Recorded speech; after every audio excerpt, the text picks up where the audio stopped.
მოგესალმებით, რადიო ჩემი ხმა კლავეთერშია, გადაცემით ჰორიზონტს მიიღმა, მე კი მისი წამყვანი ესმა გუმბერიძე ვარ.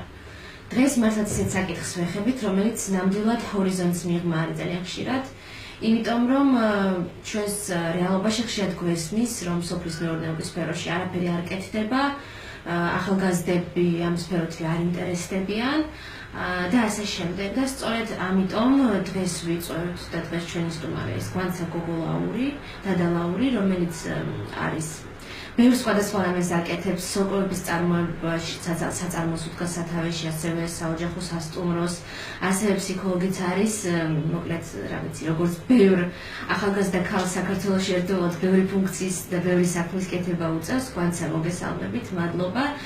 დღეს გადაცემაში მონაწილეობისთვის, უფრო მეც მოდი თქვენ გვეტყვით თქვენს საქმიანობაზე და იმ პროექტებზე, რომლებსაც ახლა ახორციელებთ, იმიტომ რომ არსებობს საქართველოში ასევე პროფესიული ასოციაციები, მაგალითად ფერმერების ასოციაცია, ასევე სოკოს მწარმოებელთა ასოციაცია, კონკრეტულად ამ უფრო დარგობრივი სფერო არის და ყველაფერი ამაში გვანცა ასევე არის ჩართული და თუ შეიძლება რომ ამ ყველაფერზე უფრო დეტალურად გითხრათ გვანცა. მოგესალმებით, მადლობას გიხდით აქ მოწვევისთვის და ამ საკითხებით დაინტერესებისთვის. მე ვარ გვანცა დადალაური, პროფესიით ვარ ფსიქოლოგი და ამ მიმართულებით მუშაობ აუტისტური სპექტრის მქონე ბავშვებთან და მათ ჩართულობას უწყობ ხელს სასკოლო გარემოში.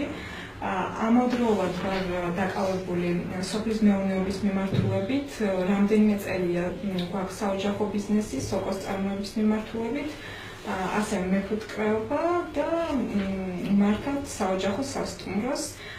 ეს ჩვენთვის არის ასე ვთქვათ, ერთგვარი წრე გვაქვს შეკრული. მიზანი არის აგროტურიზმის განვითარება და ადგილობრივი ადამიანების, ასე ვთქვათ, მეტად გააქტიურება და ჩართვა. აი წელზე რო გითხრა, უფრო მეტად ანუ სოკოს წარმოება, თაფლის წარმოება და შუთ სასტუმრო როგორი იკვრება, ასე ვთქვათ, ერთად. ეს ყველაფერი სხვა ბიზნესებია. დიახ, ძალიან. ეს ყველაფერი არის ასეთ ერთ სივრცეში მოთავსებული, დიდ ტერიტორიაზე, თუმცა მაინც ერთ სივრცეში მოთავსებული, ანუ სასტუმრო, გვერდზე სასათბურე შენობა, სადაც სოკოს ვაწარმოებთ და იქვე ყავს ფუტკარი, ასევე სხვადასხვა ცხოველები, კურდღლები, ქათმები, იხვები და სხვა და ადგილობრივ ან ცხოველ ტურისტებს აქვს შესაძლებლობა, რომ ეს ყველაფერი დაათვალიერონ, მიიღონ მონაწილეობა, წაიღონ გამოცდილება და ასევე ჩვენს მიერ წარმოებული პროდუქცია. უფრო ნატურალური, ბუნებრივი იქვე ადგილზე გაკეთებული, როცა ხედავ რა ჭამ და რისგან არის ეს გაკეთებული, მე მგონი თანამედროვე რეალობაში ძალიან მნიშვნელოვანი არის ესეც ნამდვილად. მოდი ამაზე ვისაუბროთ, ვინ არის თქვენი ძირითადი მომხმარებელი სოკოს და თაფლის თვალსაზრისით და თუ გაგაქვთ მაგალითად უცხოეთში, ან ჩვენ ახლა ყველა ვიცით ევროკავშირთან გვაქვს ასოცირების შესახებ შეთანხმება და ამ მიმართულებით თუ მუშაობთ ან თუ გეგმავთ? რაც შეეხება სოკოს და თაფლს, მხოლოდ ადგილობრივ წარმოება გვაქვს, იქიდან გამომდინარე, რომ ქართული სოკოს და ასევე ქართული თაფლის თვითღირებულება არის საკმაოდ მაღალი და ევროკავშირში მისი გატანა საკმაოდ დიდ ხარჯებთან და სტანდარტებთან არის დაკავშირებული, რასაც ამ ეტაპზე ვერ ვაკმაყოფილებთ. რაც შეეხება ევროპასთან ასოცირებულ შეთანხმებას, რომელიც მოიცავს ღრმა და ყოველწლიურ სავაჭრო სივრცის შეთანხმებას, ამ მიმართულებით ახლა გვაქვს ერთი პროექტი სოკოს მწარმოებელთა ასოციაციის მიერ ხორციელდება, თანად დაფინანსება გვაქვს ევროკავშირის მხრიდან და ასევე ფერმერთა ასოციაცია არის ერთ-ერთი მხარდამჭერი ორგანიზაცია. ჩვენი სურვილი არის ის, რომ სოკოს მწარმოებელებს გავაცნოთ ის სტანდარტები, რაც მოეთხოვებათ იმისთვის, რომ მოახდინონ მისაღები პროდუქტის, ასე ვთქვათ, თუ არის შეიძლება ეს არ იყოს მას და მაინც მიზნობრივად იმისთვის, რომ ევროკავშირში გაიტანონ, რადგან აქ კიდევ სხვა სირთულეებია, მაგრამ ხალხიანი პროდუქტის წარმოება დამეთანხმებით, რომ საკმაოდ მნიშვნელოვანია ასევე ადგილობრივი პროწარმოების განვითარებისთვის. კი, ნამდვილად, ერთ უცებ ჩაგეკითხებით ამ ასოციაციებთან დაკავშირებით. ეს არის პროფესიული გაერთიანებები, ხო, როგორც მოხდები, რომ მაყურებლისთვისაც ცხადი გახდეს, როგორც ადვოკატთა ასოციაცია, რომლებიც უფრო ზოგადად კონკრეტ ამ ჯგუფების ინტერესებს იცავენ, პროფესიულ გამოცდილების გაზიარებას ემსახურებიან და ალბათ წევრთა შემონატანებით არსებობენ, ხო, ასე ვთქვათ, არაკომერციული ორგანიზაციები ეს. ზოგადად წევრთა საწევროზე არის ხოლმე დაფუძნებული ასეთი ორგანიზაციები, თუმცა საქართველოს ფერმერთა ასოციაცია, საიდან დაიწყო ასე ვთქვათ ჩემი აქტიური ფერმერული საქმიანობა და ძალიან დიდი მადლობა მინდა გადავახადო მის თავმჯდომარის ნინო ზამბახიძეს, რომელიც უშუალო თაოსნობითაც ახალგაზრდებს ძალიან ბევრი შანსი გვეძლევა, რომ ჩვენი პრობლემები გავაჟღეროთ და მივიღოთ გარკვეული სახის დახმარებები, როგორც სამთავრობო, ისე არასამთავრობო ორგანიზაციებისგან. ეს ასოციაცია არ არის საწევროზე დამოკიდებული, აქვს თან გარკვეული სახის დაფინანსებები სხვადასხვა დონორი ორგანიზაციებისგან. ერთ-ერთი შეხვედრის დროს მათი სურვილი იყო, რომ სოკოს წარმოებულთა ასოციაცია დაფუძნებული იყო, ვინაიდან მსგავსი ორგანიზაცია საქართველოში არ არსებობს. და იქიდან გამომდინარე, რომ თქვათ იმ ერთი კონკრეტული ასოციაციისთვის, როგორც არის საქართველოს ფერმერთა ასოციაცია, ძალიან რთულია, რომ ყველა დარგი მოიცვას, მიუხედავად იმისა, რომ ამას ახერხებს შეძლების დაგვარება ცდილობს. მათი მიზანი არის, რომ ქვემდგომი ორგანიზაციები გააძლიერონ და შექმნან დარგობრივი ასოციაციები, რომლებიც უშუალოდ ორიენტირებულები იქნებიან ეს ვიწრო სპეციფიკით და კონკრეტული მიმართულებით, როგორც ამ შემთხვევაში ჩვენი აი თქვენ პროექტში მაგალითად როგორ შეიძლება რომ ჩაერთოს სოკოს მწარმოებელი ადამიანი დამწყები, რომელსაც აინტერესებს ეს სტანდარტებთან და კონკურენტუნარიანი რომ უფრო მეტად გახდეს. ამ ეტაპისთვის ძირითადად ჩვენს მიერ ხდება ინფორმაციის მოძიება საქართველოში სოკოს მწარმოებლების კუთხით, ვუკავშირდებით ადგილობრივ სასოფლო-სამეურნეო საკონსულტაციო ცენტრებს და თვითოეული მუნიციპალიტეტიდან ვიღებთ ინფორმაციას მათ რეგიონში არსებული მწარმოებლების შესახებ, მაგრამ თუ ისე მოხდა, რომ გამოგვიჩა ვინმე, ან ვინმეს აქვს სურვილი, რომ გარკვეული გამოცდილება მიიღოს სოკოს წარმოების მიმართულებით, გაეცნოს იმ შესაძლებლობებს, არის საქართველოში ამ კუთხით. შეუძლიათ, რომ ჩვენს Facebook გვერდზე დაგვიკავშირდნენ, საქართველოს სოკოს მწარმოებელთა ასოციაციის გვერდზე. ეს ქართული ასოებით იძებნება, ხო? საქართველოს სოკოს მწარმოებელთა ასოციაცია. კი ბატონო, ჩვენ ამ უწურავ ინფორმაციას მივიღებთ. კი ბატონო. აი აუცილებლად უნდა ვისაუბროთ უფრო მეტი ზუსტად ამ ევროკავშირში ექსპორტის სირთულეებთან დაკავშირებით. რა სირთულეებია ეს და ამ ასოციაციების შეთანხმების მიუხედავად, რატომ არის რომ საკმაოდ ცოტა მწარმოებელს თუ გააქვს ევროკავშირის ტერიტორიაზე პროდუქცია.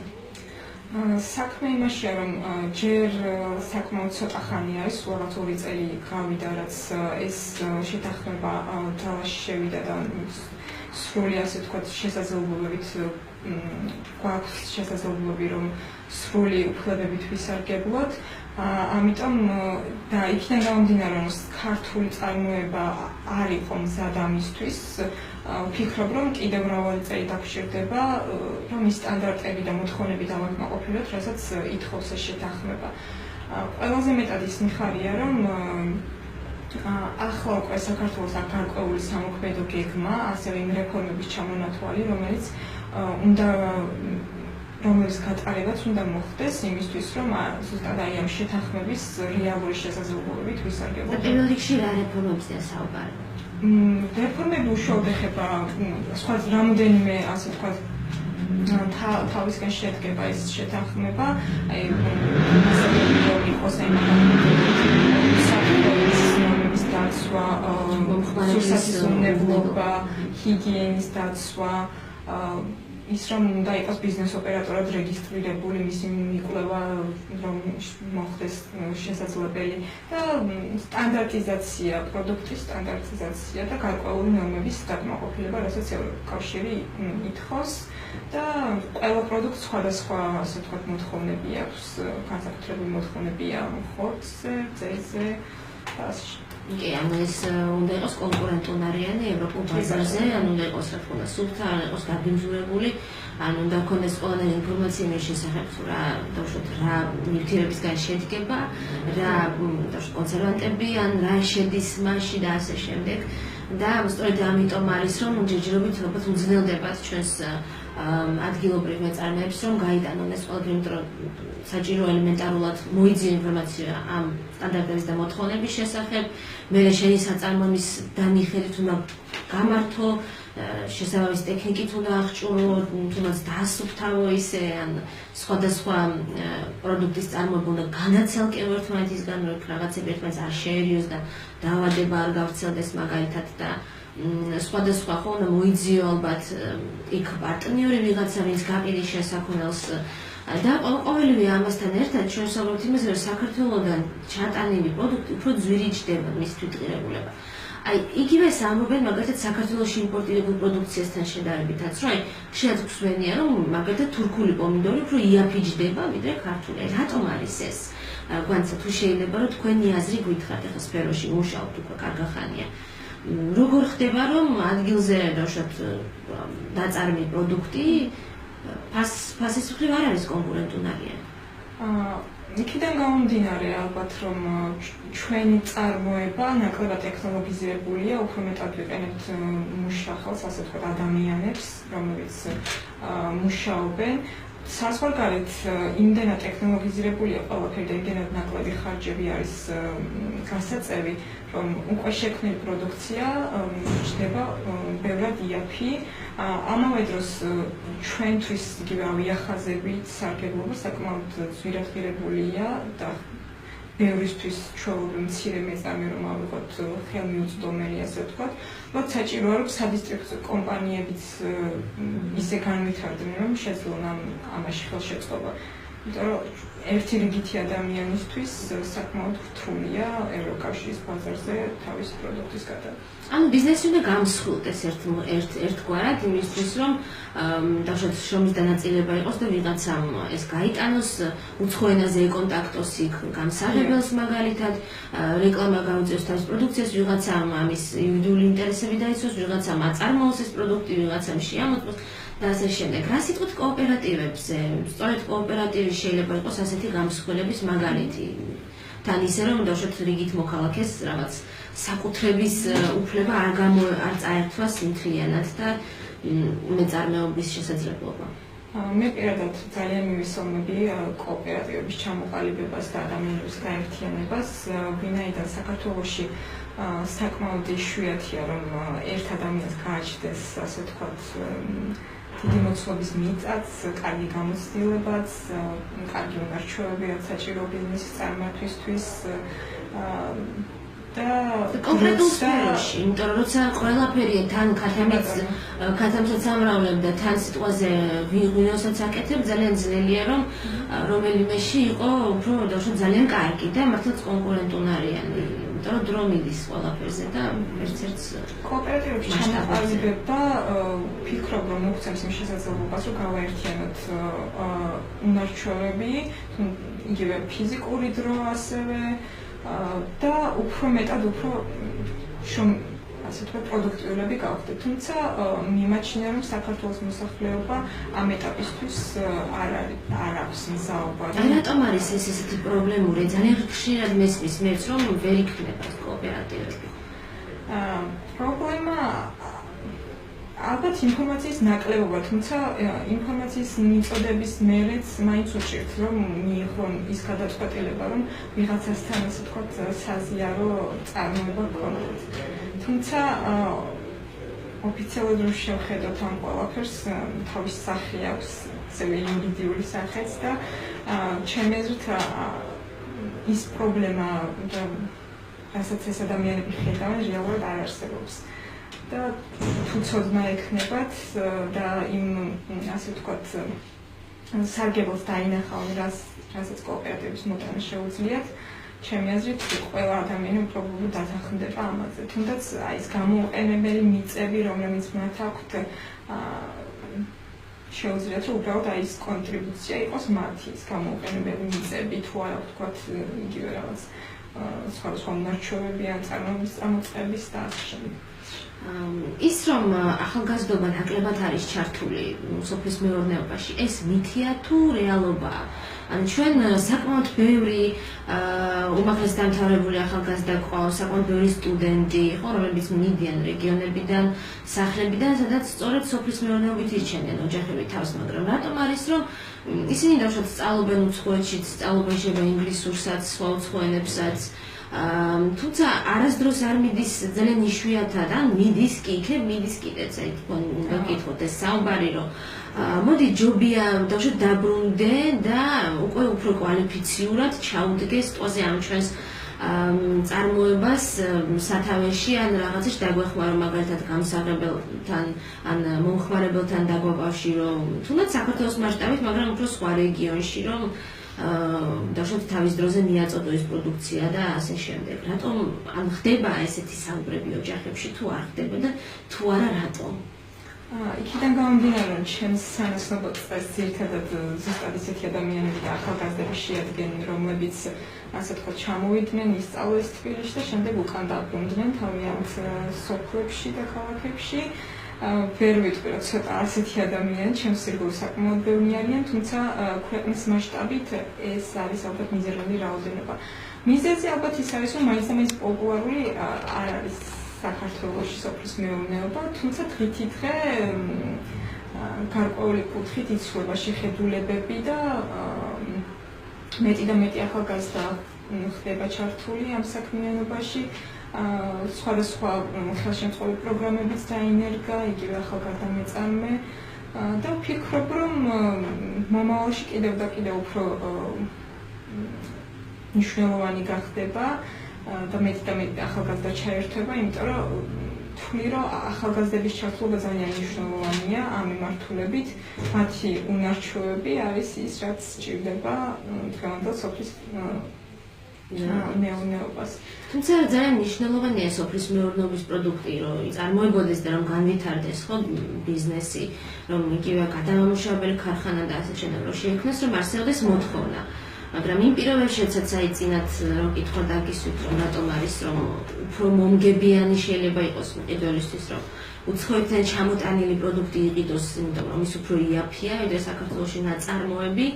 Როგორ შეიძლება რომ ეს მომხმარებელი დავაინტერესოს პირველში ქართული პროდუქციით, იმისთვის რომ მე ამ მეწარმეს გასაქანი მიეცეს, რომ უკეთესი და უფრო ახალი ტექნოლოგიები ჩამოიტანოს და გაუმჯობესოს თავისი საწარმო, იმიტომ რომ ჩვენ ვიცით რომ აუცილებელია მიწოდებისთვის მოთხოვნა და სახელმწიფო თუ აკეთებს ამისთვის რამეს ხარდაჭერას გულისხმობ არ ვიცი, მაგალითად შეიძლება ტენდერებში, როდესაც სახელმწიფო შესყიდებს ახორციელებს საკვებზე თუ აქვს მაგალითად ქართველ მეწარმეს უპირატესობა ან არ ვიცი სხვა რაიმე ფორმით ან სუბსიდიებით ან მსგავსი ტენდერები ძირითადად ორიენტირებული იმაზე რომ სტანდარტი დააკმაყოფილოს შესაბამისად დარწმუნებული ვარ თუ ქართული რომელიმე წარმოება ამ სტანდარტს აკმაყოფილებს მას მინიჭება პრიორიტეტი საქართველოს მთავრობა ასე თუ ისე რაც გამიგია ასე ვთქვათ მიმართულებები და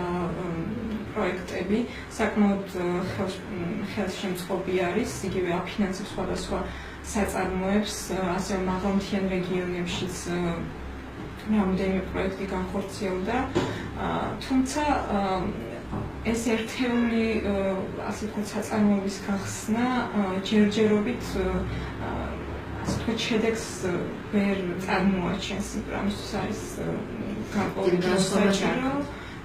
დრო საჭირო რაც შეეხება ადგილობრივი მომხმარებლის დაინტერესებას პირველ რიგში ალბათ უნდა შევძლოთ ის რომ ქართული პროდუქტის თვითღირებულება ცოტა დაბლა დავიყვანოთ ასე ვთქვათ იქიდან გამომდინარე რომ საქართველოს ერთეული მოსახლე რო ავიღოთ მის შემოსავლის წყარო უნდა დააკმაყოფილოს, ასე ვთქვათ, ის გარკვეული შენაძენი და შესაბამისობაში უნდა მოვიდეს მის ხელფასთან და შემოსავალთან.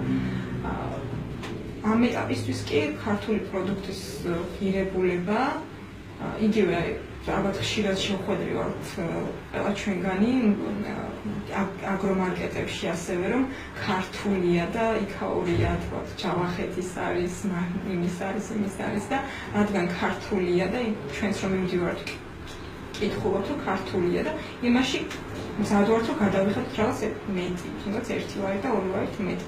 იმიტომ რომ ვიცით რომ ეს არის კარგი, მაგრამ ამისთვის მოსახლეობის ნახევარში მზად არ არის თავიანთი შემოსავალიდან გამომდინარე.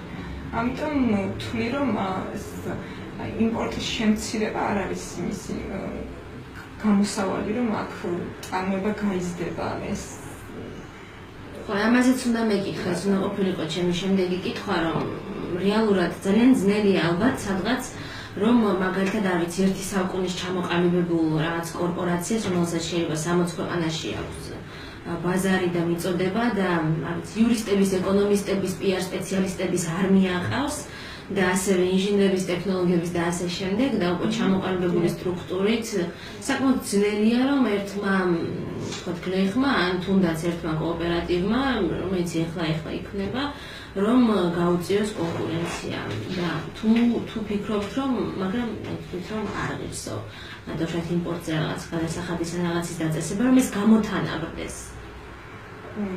რაც შეეხება იმპორტს ესე დეტალურად ვერ გეტყვით გადასახადებზე და ასე შემდეგ. ერთადერთი რეალური რაც ჩვენს წინაშე დგას ის არის რომ ქვეყნებში წარმოებული პროდუქცია იგივე ალბათ ხორბალი და სხვადასხვა მარცვლეული ვერ აკმაყოფილებს ქართულ მოსახლეობის მოთხოვნას შესაბამისად ჩვენ ვთქვათ გარკვეული რაღაც შეზღუდვები დავაწესოთ იმპორტზე ვთვლი რომ სავალალო მდგომარეობაში ვუქმნიო იმიტომ რომ დაახლოებით 3-ჯერ და 4-ჯერ არის ბოლო წლებში შემცირებული იგივე აი ეს მარცვლეულების წარმოება რაც ჩამოთვალა. რატომ მცირდება? ალბათ იმიტომ რომ სოფლის მოსახლეობა უფრო მეტად გადმოდის ქალაქებში საცხოვრებლად, ხდება სოფლების დეპოპულარიზაცია და შედეგად გვაქვს ის რომ სოფლის მეურნეობა დღითიდღე უფრო უკან და უკან მიდის. ალბათ შესაძლოა კონკურენციასაც ვერ უწევენ. რა სიტყვით მაგალითად აი ამ კატასტროფებზე, სეტყვებზე, აი ამისგან რაიმე ამის ზარალის რაიმე მინიმიზაცია თუ შეიძლება? ხო, წარმოიდგინეთ რომ ევროპაში მრავალი ქვეყანა საერთოდ ამ პრობლემის წინაშე არ დგას, იმიტომ რომ მათ აქვთ ისეთი ტექნიკა, რომლებიც აბსოლუტურად თავიდან იშორებენ გზავს სტიქიურ მოვლენებს, მათ შორის გვალვასაც, სეტყვასაც და წყალდიდობებსაც და სხვა. საპირისპირო მდგომარეობა საქართველოში, თუნდაც ბოლოდროინდელი მოვლენები რომ გავიხსენოთ, კახეთში უბრალოდ ერთი მტევანი პორციონი აღარ დარჩა, პირადად ჩვენს საკმაოდ დიდი ზარალი მივიღეთ ამ სეტყვის გამო. სამწუხაროდ ქვეყანას არ აქვს არანაირი ბერკეტი რომ ამას ებრძოლოს. ეს კიდევ ერთი პრობლემა იმისა რომ ქვეყნის ასე ვთქვათ შიდა წარმოებას ვერ ვსდით და ვერ მივდივართ იმ ეტაპამდე რომ რაღაც თუნდაც იმპორტი აღარ დაგვჭირდეს. იმპორტი რომ აღარ დაგვჭირდება, მე შეიძლება ვფიქროთ ექსპორტზე, თუმცა იმპორტიც აუცილებელია იმისთვის, რომ იყოს რაღაც გარკვეული კონკურენცია და ეს სტანდარტები მუდმივად იქნეს დაკმაყოფილებული და ქართველი წარმოებელი იყოს მუდმივად იმისკენ მიდასწრაფული, რომ გაიზარდოს და უფრო უკეთესი პროდუქტია წარმოდგოს. ხო და სრულ გამორიცხვაზე არ არის ლაპარაკია უფრო გამოთანაბრებაზე და ამ პირობებზე და ტექნოლოგიების გარეშე ვხედავთ რომ ვერაფერს ვერ ვაღწევთ. ძალიან მაინტერესებს აი თქვენ ახსენეთ კრედიტები. თუ დაფინანსება სოფლის მეურნეობის სახელმწიფოს მიერ, ეს კრედიტია დაბალპროცენტიანი თუ რა არის? კი ბატონო, არსებობს რამოდენიმე აგროპროექტი, რომელიც საკმაოდ ხელშემწყობი არის სოფლის მეურნეობის მიმართულებით. არსებობს ასევე აგროსესხები, რომელიც გარკვეულ პროცენტებს, მაგალითად 11.5%, როგორც მახსოვს, გიფინანსებს ეს პროექტი. შენ შეგიძლია შეგავათიან პირობებში აიღო ეს სესხი, გარკვეულ პროცენტს დაგიფინანსებს პროექტი და დანარჩენს გადაიხდის შენ. ასევე სხვადასხვა პროექტები, რომლებიც უზრუნველყოფენ სარწყავი სისტემების მოწესრიგებას და გაკეთებას, სანერგე საშუალებების შეძენას და ასე შემდეგ. ჩვენ გადაცემის უკვე ვასრულებთ და ამიტომ ერთ კითხვაში ორივეს ჩავაგზავნებ. ერთი რომ თქვენ როგორ ახერხებთ რომ თან ფსიქოლოგიც იყოთ და თან ამდენი საქმე ამ ყველაფერში ჩაერთოთ და მეორე რას ეტყოდით იმ ახალგაზრდებს და ზოგადად ახალგაზრდებს სოფლის მეურნეობასთან დაკავშირებით თუ ის მასში ჩართო. რაც შეეხება ჩემი დროის განაწილებას, ფსიქოლოგია არის ის პროფესია, რომელიც ავირჩიე მრავალი წლის წინ და მიყვარს ეს პროფესია და მიყვარს ის საქმე, რასაც ვაკეთებ.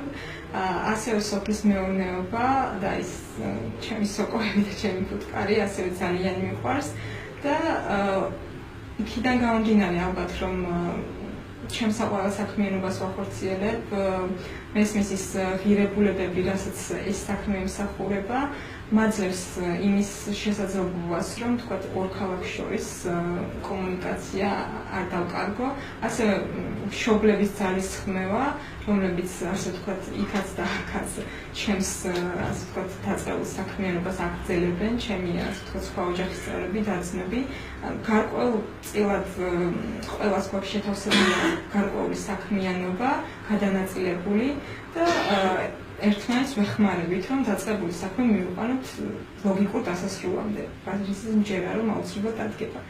ასევე ახალგაზრდებს რაც შემიძლია უთხრა ის არის რომ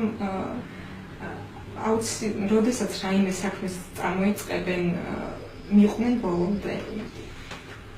საქმის პროცესში, წარმოების პროცესში აუცილებლად იქნება წარუმატებლობა, მარცხი და გარკვეული სირთულეები, მაგრამ ეს იმას არ ნიშნავს, რომ უნდა დაგიდე. აუცილებელია, რომ იმ შენ დაწყებულს მიყვე ბოლომდე და მიხვიდე იმ დასასრულამდე, რის მოლოდინიც ჰქონდა დასაწყისში. თუმცა ხშირად არის ხოლმე ის პრობლემები, რომ რაღაც პირველივე წარუმატებლობის მერე თავს ვანებებ, რომ გონი არ გამოვა. ჩემი აზრით მიზანდასახულობა ერთ-ერთი აუცილებელი თვისებაა, რაც საქმის წარმოებაში დაეხმარება ადამიანებს. დიდი მადლობა გვანცას, აუცილებელია ხო ვახსენეთ, რომ გუნდური მუშაობის გარეშე მსგავსი დიდი პროექტები და დიდი მიზნები ვერ ხორციელდება. მადლობა გვანცა და დალაურს კიდევ ერთხელ, ჩვენ კი ორი კვირით გემშვიდობებით დროებით. ნახვამდის დიდი მადლობა.